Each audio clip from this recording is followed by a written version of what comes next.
Tonight, anger boiling in Brazil, a symptom of a contentious presidential election. Current President Jair Bolsonaro's supporters unwilling to accept his narrow but decisive defeat.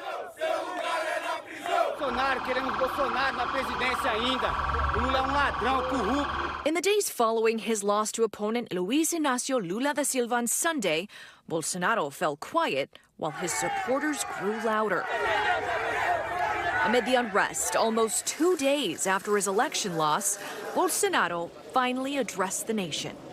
Sempre fui rotulado como antidemocrático e, ao contrário dos meus acusadores, sempre joguei dentro das 4 linhas da Constituição.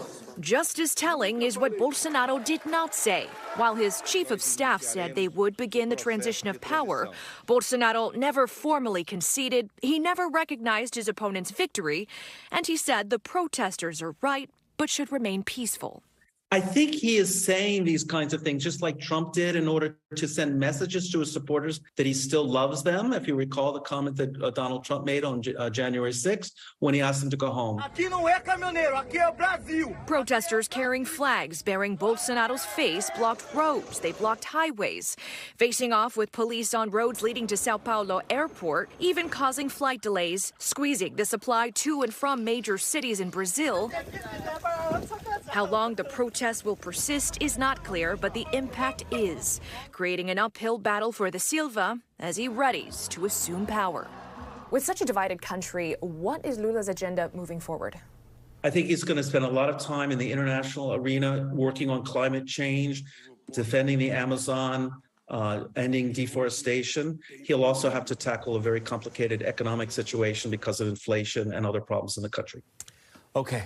Marissa joins us now live in studio here. So, Marissa, a couple questions. First, has President Bolsonaro reached out to Lula yet? Because, as you reported, it's very ambiguous what he's saying, whether he's conceding or not. Right. So it's tradition for them to speak to each other directly. However, that has not happened. What we understand is the vice president for Bolsonaro has spoken to the vice president for Lula, promising to help the transition of power, but nothing direct. And as we mentioned in the piece, the chief of staff for Bolsonaro has promised to help the transition of power, but nothing from Bolsonaro yet. So it looks like some bridges are being built, but we're not right there. I have to ask you about these protests because they're slowing the economy. The economy is already in trouble in Brazil. Is there any sign that the blockades with the truckers or the airports, that's going to be gone come tomorrow?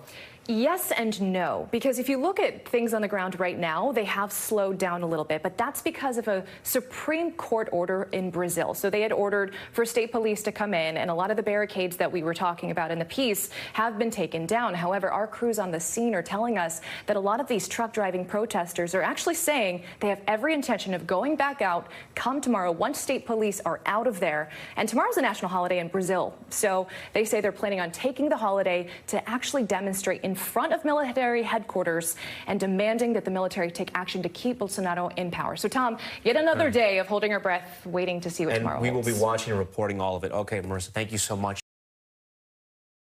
Thanks for watching our YouTube channel. Follow today's top stories and breaking news by downloading the NBC News app.